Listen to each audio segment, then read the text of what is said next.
wabarakatuh. Hari ini kita akan belajar tentang teks cerita fabel. Ayo mulai belajar. Apakah ada yang tahu apa itu teks cerita fabel? Teks cerita fabel adalah cerita yang menceritakan kehidupan hewan yang berperilaku menyerupai manusia. Teks cerita fabel bertujuan untuk menyampaikan pesan moral kepada kita.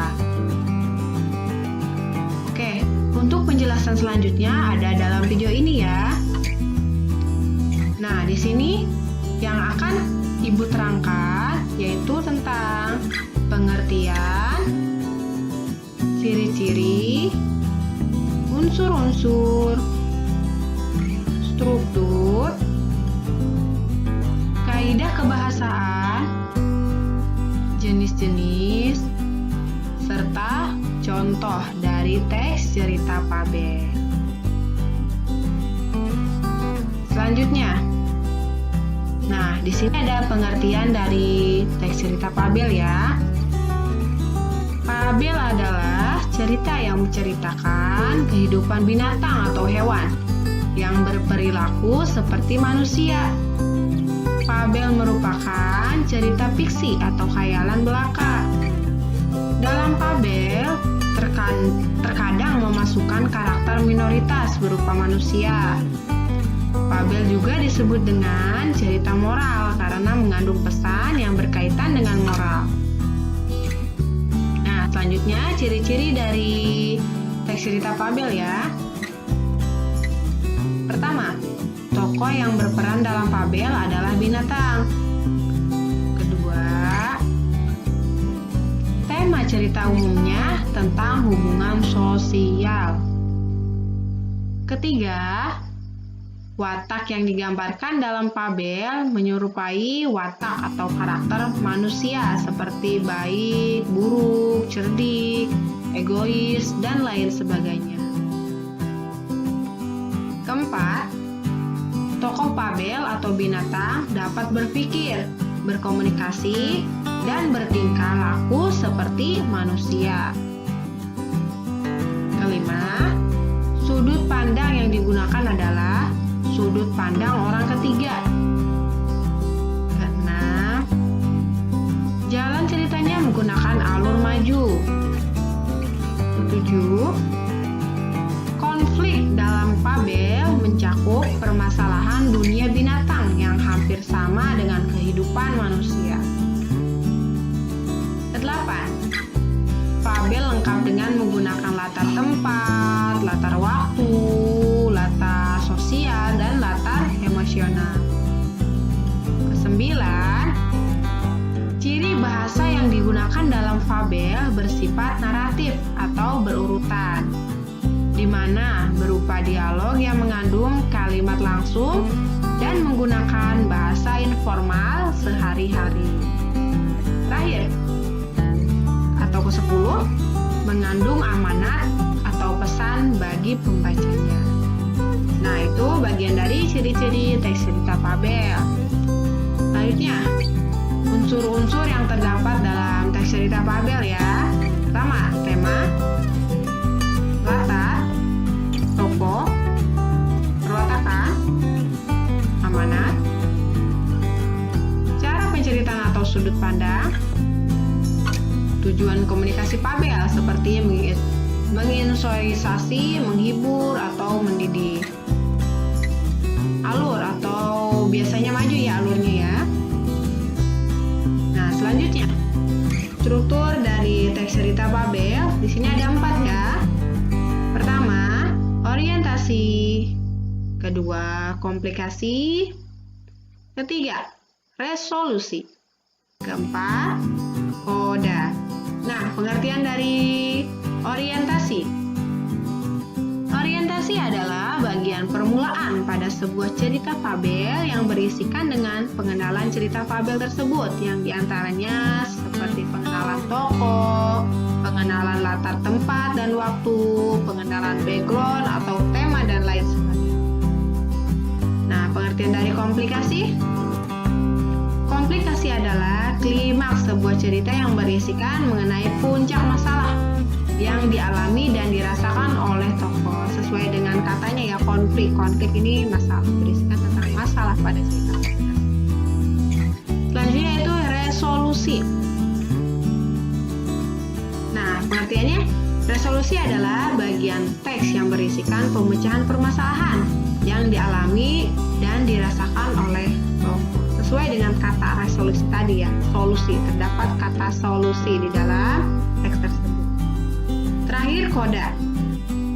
Koda adalah bagian terakhir teks cerita yang berisikan pesan-pesan dan atau amanat yang terdapat di dalam cerita fabel.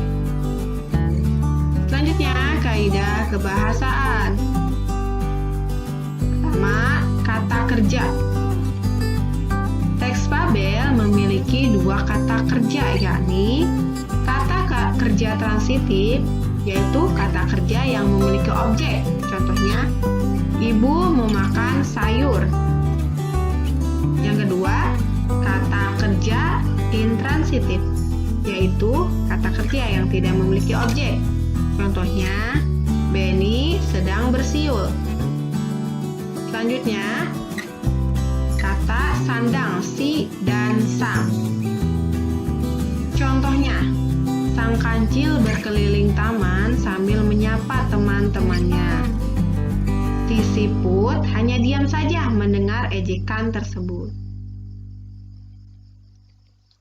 Selanjutnya, kata keterangan tempat dan waktu. Contohnya, pada suatu hari, semut berjalan di taman. Selanjutnya, penggunaan kata hubung. Kata hubung yang sering digunakan dalam teks cerita fabel diantaranya lalu, kemudian, dan akhirnya. Contohnya, akhirnya sang semut meminta maaf dan berjanji untuk tidak mengulanginya. Selanjutnya, jenis-jenis dari teks cerita fabel. Pertama, berdasarkan asal dan ruang lingkupnya, yaitu fabel lokal atau kedaerahan, yaitu fabel yang berasal dari daerah dan penyebarannya terbatas pada ruang lingkup daerah itu sendiri. Selanjutnya, fabel Nusantara, yaitu fabel yang berasal dari daerah dan telah menyebar ke seluruh pelosok Nusantara. Selanjutnya, fabel internasional, yaitu fabel yang berasal dari suatu negara dan telah menyebar ke seluruh dunia. Yang kedua, berdasarkan penggunaan latar dan perwatakan. Dan yang ketiga, berdasarkan kemunculan pesan. Nah, sekarang yang kedua dulu ya. Berdasarkan penggunaan latar dan perwatakan berisi tentang fabel alami, yaitu fabel yang menyadarkan sifat para tokoh sesuai dengan karakter aslinya. Selanjutnya, fabel adaptasi, yaitu fabel yang menyadarkan sifat para tokoh berbeda dengan aslinya. Selanjutnya, bagian ketiga berdasarkan kemunculan pesan, berisikan tentang fabel koda, yaitu fabel yang menampilkan pesan secara jelas atau eksplisit di akhir cerita. Selanjutnya, fabel tanpa koda, yaitu fabel yang tidak menampilkan pesan yang jelas di akhir cerita, namun hanya tersirat atau implisit dalam cerita. Selanjutnya, bagian keempat berdasarkan isi dan kandungan cerita, berisikan tentang fabel jenaka, yaitu fabel yang mengandung cerita lucu dan mengundang tawa pembaca. Selanjutnya, fabel tragedi, yaitu fabel yang mengandung cerita sedih dan mengundang keprihatinan pembaca. Selanjutnya, fabel romantika, yaitu fabel yang mengandung kisah romantis dan percintaan. Terakhir, fabel heroik, yaitu fabel yang mengandung cerita kepahlawanan dan perjuangan. Selanjutnya, bagian contoh dari teks cerita fabel. Nah, di sini ada beberapa bagian. Pertama, orientasi. Kedua, komplikasi. Ketiga, resolusi. Keempat, koda. Nah, di sini ada orientasinya dulu ya. Suatu hari, singa mengajak beruang untuk berburu bersama.